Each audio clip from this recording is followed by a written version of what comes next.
Muling humarap sa pagdinig ng Senado ang casino junket operator Kim Wong at ang RCBC branch manager na si Maya Santos Deguito kaugnay ng kontrobersyal na $81 million money laundering scam.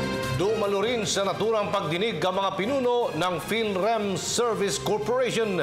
Ginisa ng mga miyembro ng Senate Blue Ribbon Committee ang mga ito dahil sa paiba-ibaw mano nilang mga payag sa investigasyon. Samantala, nangako naman si Wong na magbabalik pa siya ng pera na bahagi ng $81 million na ninakaw mula sa Bangladesh Bank.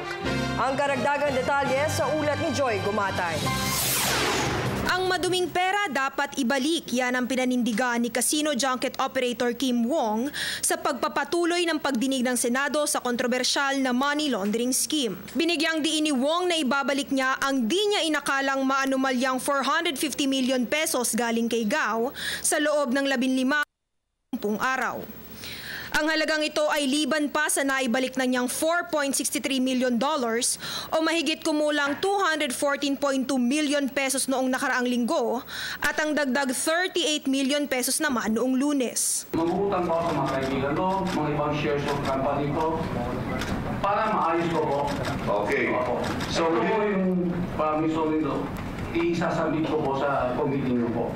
Matapos masigurong makikipag Wong sa patuloy na inisyatiba ng Senado sa pagreresolba ng kasong ito, hinarap naman ni Senador TG Ginggona ang mga kinatawan ng PhilRem Services Corporation. Naging malaking issue sa ika-4 na pagdinig ang paiba-ibang detalye ng mga sagot ni Michael at Salud Bautista ng nabanggit na kumpanya. Kwento nga ni Senador Bam Aquino noong unang hearing nabanggit ng mag-asawa na 600 million pesos lamang ang idineliver nila kay Wei Kang-soo ng Soler.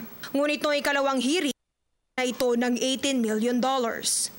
Giit ng mag-asawang Bautista, was there and two, he So was if it's not with you, it's with them.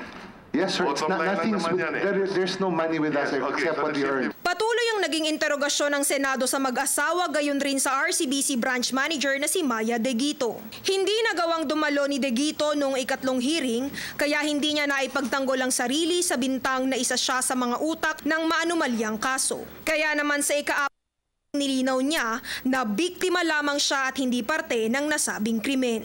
Ayon sa Anti-Money Laundering Council o AMLAC, maghahain sila ng mga pleading sa korte ukol sa nakabimbing money laundering case sa susunod na linggo. Para sa Telebisyon ng Bayan, ako si Joy Gumatay.